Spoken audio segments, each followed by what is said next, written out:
Indian coast guards ఆధ్వర్యంలో international coastal cleanup day కార్యక్రమంలో భాగంగా కాకినాడ బీచ్ ను క్లీన్ చేసినట్లు coast guard station commander Rajendra Kumar తెలిపారు. కాకినాడ ఇండియన్ కోస్ట్ గార్డ్ ఆధ్వర్యంలో కాకినాడ ఎన్టీఆర్ బీచ్ నందు ఇంటర్నేషనల్ కోస్టల్ క్లీనప్ కార్యక్రమం ఘనంగా నిర్వహించారు.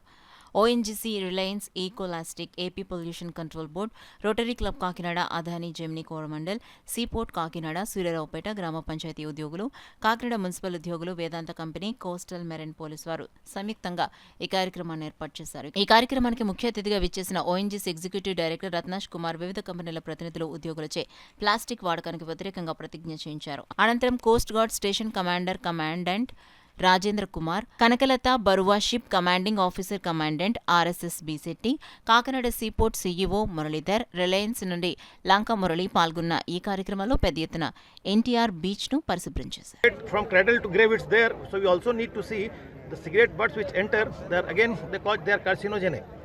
The small organisms, the fish, they eat it, and from there it enters big fish, and there as it migrates up the food chain, it enters our body also. So for our survival, it is important that the oceans are there.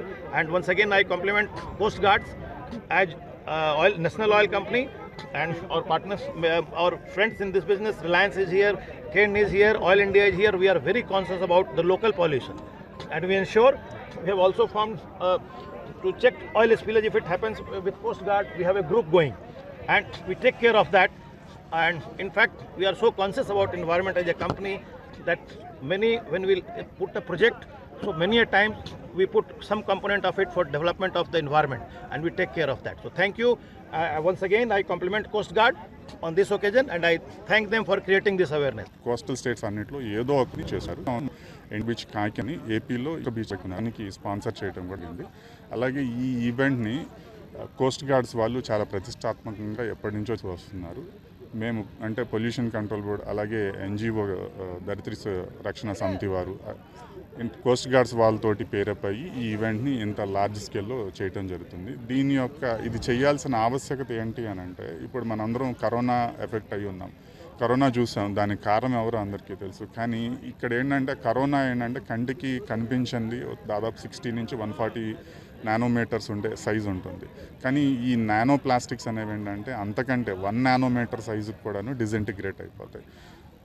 ఇమ్మీడియట్గా మనకి ముప్పు nano plastics వల్ల ఉండదు, కానీ ఫ్యూచర్లో ఇవన్నీ కూడాను మన హ్యూమన్ టిష్యూస్లో పైలప్ అయిపోయి, అంటే మనం తీసుకునే సీ ఫుడ్ ద్వారా కానివ్వండి, సాల్ట్, ఇటువంటి వాటి ద్వారా మళ్ళీ మన టిష్యూస్లోనే పైలప్ అయిపోయి ఫ్యూచర్ జనరేషన్స్ ఒక 20 సంవత్సరాల తర్వాత, 30 సంవత్సరాల తర్వాత మనకి కారణం తెలియదు, కానీ హెల్త్ ఎఫెక్ట్స్ వస్తూ ఉంటాయి, రిప్రొడక్టివ్ సిస్టమ్ దెబ్బతింటుంది. ఇట్లా చాలా ప్రమాదాలు పొంచి ఉన్నాయి.